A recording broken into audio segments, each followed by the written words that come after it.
Have you ever felt like you're living in a cage, but the door has been wide open this entire time?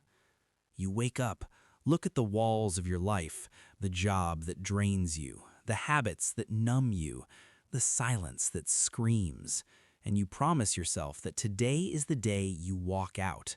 But then sunset comes, and you're still there, sitting in the dark.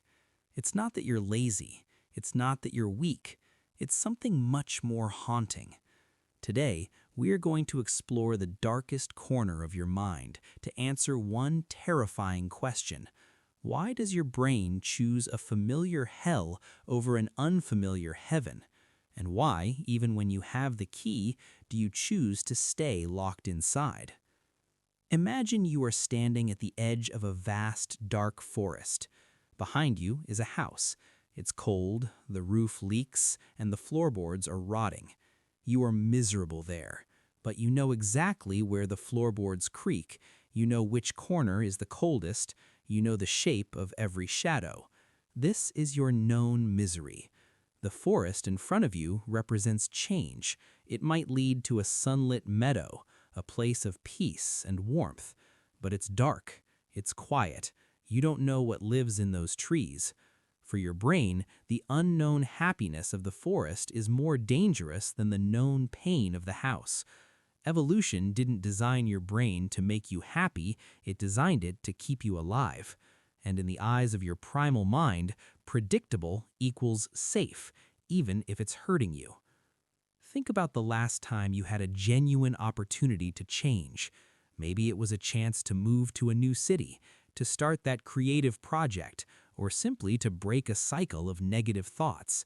In that moment, you felt a spark, didn't you? A brief flash of what life could be. But almost instantly, a heavy blanket of dread settled over you. Your heart began to race, not with excitement, but with a paralyzing fear. This is the amygdala, the alarm system of your brain.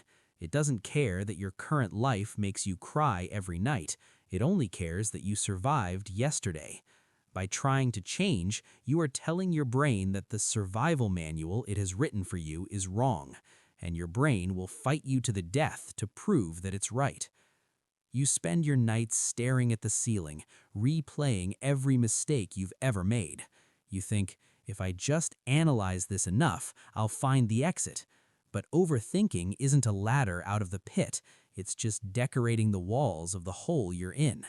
You've become an architect of your own stagnation. You tell yourself you're waiting for the right moment, for a sign, for a burst of motivation that never comes. But the truth is, you are terrified of the version of yourself that doesn't have these problems to complain about.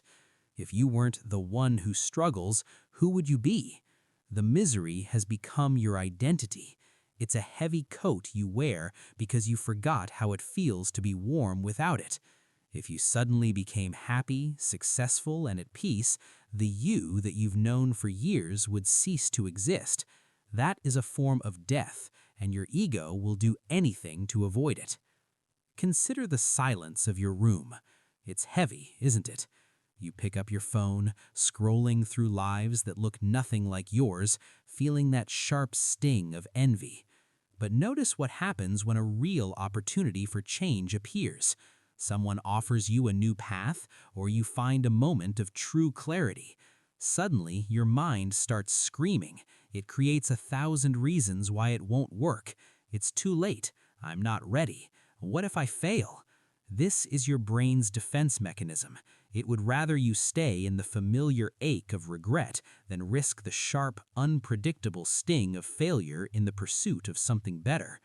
You are sabotaging your future to protect a miserable present, because the present is a ghost you already know how to fight. You've learned to coexist with your demons. You've given them names. You've fed them for so long that they've become part of the furniture. To leave them behind feels like a betrayal of your own history. There is a psychological concept known as learned helplessness. It was discovered in experiments where animals were conditioned to believe that no matter what they did, they couldn't escape a shock. Eventually, even when the door was opened, they didn't even try to run. They just lay down and accepted the pain. You might be doing the same thing. Your past failures, your childhood wounds, the times you were told you weren't enough, they've built an invisible electric fence around your soul. You've stopped checking if the power is still on. You assume that the boundary is permanent, but the fence is made of memories, not steel. The shocks you fear are echoes of the past, not prophecies of the future. But here is the twist you haven't considered. That safety you think you're maintaining by staying still, it's an illusion. The house is still rotting. The walls are closing in. Staying in a known misery doesn't stop the clock. It just ensures that when the time runs out, you'll still be standing in the same spot, wondering what was in that forest. The pain of staying the same will eventually become greater than the pain of changing. It's a slow-motion catastrophe. By choosing the safe path of misery, you are actually choosing the most dangerous path of all, the path where nothing ever improves, and your potential slowly withers away until it's nothing but dust. You aren't avoiding pain, you're just stretching it out over a lifetime. You don't need to burn the house down today.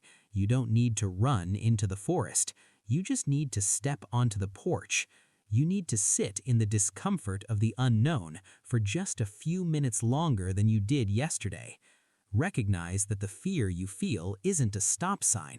It's a compass. It's pointing exactly where you need to go. Your brain is lying to you. It's telling you that the unknown is a monster when in reality, the only monster is the one you've been living with so long you started calling it a friend. Think about what your life would look like 1 year from now if you did nothing. Picture the same room, the same regrets, the same heavy feeling in your chest. Now, picture the forest again. It's still dark, yes, but it's also full of possibilities that your current house simply cannot offer. The moment you decide that your happiness is worth more than your comfort is the moment the cage door finally vanishes. You have spent your whole life being a spectator of your own suffering. It's time to become the protagonist of your own healing. It's time to stop being the prisoner who guards his own cell. The door is open. It has always been open. It's time to breathe the air outside. You are not your past. You are not your fears. You are the one who chooses which door to walk through next. The house is behind you. The forest is waiting, and for the first time in a long time, the shadows don't look quite so scary. They look like a beginning.